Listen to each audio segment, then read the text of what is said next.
Keith, can you think of anybody else that you're expecting in this spring as far as recruits? Yeah, here's a big one. I think was let me look this up. I got it right here. The number one recruit in the state of Mississippi is going to visit, and I think that's significant because it's Camarion Franklin. He's a 4-star defensive lineman from Lake Cormorant. I think that's how you pronounce it. I'm probably butchering it, but 4-star, but actually in the top 25 nationally. They just haven't given out the 5th stars yet to a lot of guys. Right. But you're talking about a guy. I think he's like 6'4", 260, 6'5", and 260. Excuse me. Good athlete, 2-sport athlete, but again, defensive line, right? And I know Cole talked to a defensive lineman in Arkansas that's going to be coming, but we knew, Mississippi is never a down. If there's even in a down year in Mississippi, there's always going to be a bunch of good recruits, but usually you're battling Ole Miss and State for those players, and Alabama comes in sometimes LSU. We at various times we've seen Auburn make a move over there. The year that they had Marcus Woodson as a secondary coach, they were able to get Derek Hall and Charles Moore and Jaron Handy, and they also have added since then Jarquez Hunter. But historically, it's tough. But now you've got a staff that's got all these connections over there. Jake Thornton coached at Ole Miss. Hugh Freeze is grew up in that whole region. Jeremy Garrett, the defensive line coach. Ben A. I can never pronounce his last name. The tight ends coach. He was at Ole Miss. Agamaya. Yes, thanks, Jeff. And then and Ron Roberts has coached in Louisiana and that whole area. So they understand the lay of the land in Mississippi. So it makes sense that they hit that state hard. And I believe in the 2024 class, they've already got around 10 to 12 offers out just in the 2024 class. So can they make a dent over there? We will see. Mississippi State's got a new coach. Kiffin's going to do what Kiffin does. But is this a chance for Auburn to swipe away 2 or 3 really good prospects out of Mississippi every year? I think it might be. Now, we'll see. But already, we're seeing reasons to believe that it's possible based on just all the amount of kids from that state that have visited already and are going to visit.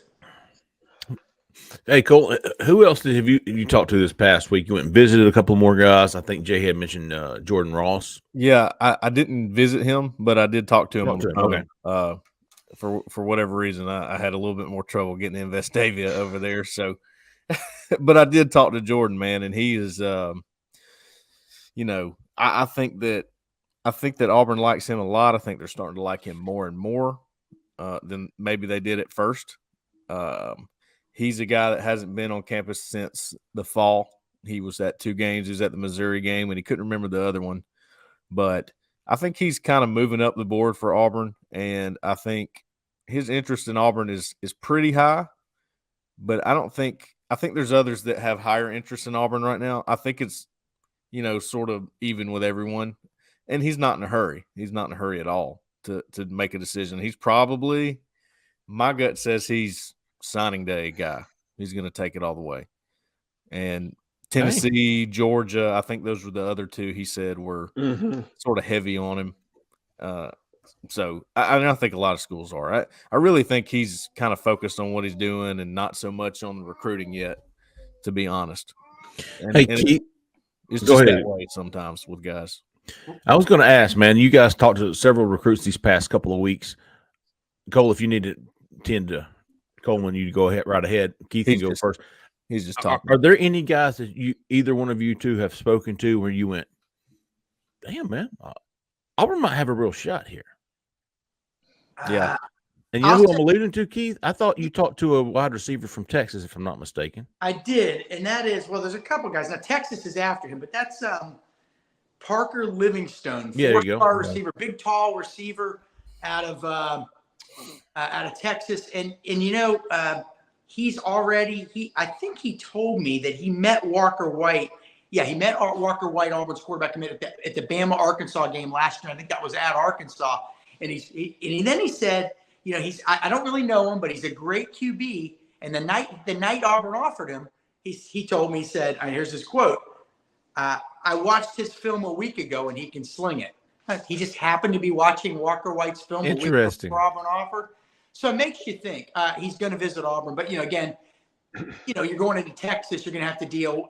I know the Longhorns have offered. Now, we don't know where these guys sit this early in the year on Texas A&M's board, Texas's board. TCU's got some real juice out there now. Texas Tech gets its share of guys. Baylor. There's some buzz. Hey, listen, guys, there's some buzz about Rhett Lashley's SMU program right now because they might be going to the Pac-12. So it's never going to be easy. But that's a guy. And Egan Boyer, the offensive tackle out of North Carolina, was an interesting one. He's like 6'7", 6'8". I believe you talked to him, Jeff. He came to Auburn on January 28th for Junior Day. He's coming back in March, April for a practice. Then he's coming back in June, I think June 16th through the 18th for an official visit. That was one that was kind of like, I was just hitting him up out of the blue. He said, oh, by the way, I got an official visit scheduled to Auburn. Well, that's pretty early to, some kids already have scheduled them up, but it makes you think. And by the way, that's the only the only official visit he has scheduled so far. So, that one was, I don't want to say surprising, but again, you don't know where he sits on the board. I don't know, there's other things. There's always other things in play, right? I mean, guys, John Wayne Oliver, the offensive tackle that we all like from Tennessee that visited for Junior Day. I talked to him the other day.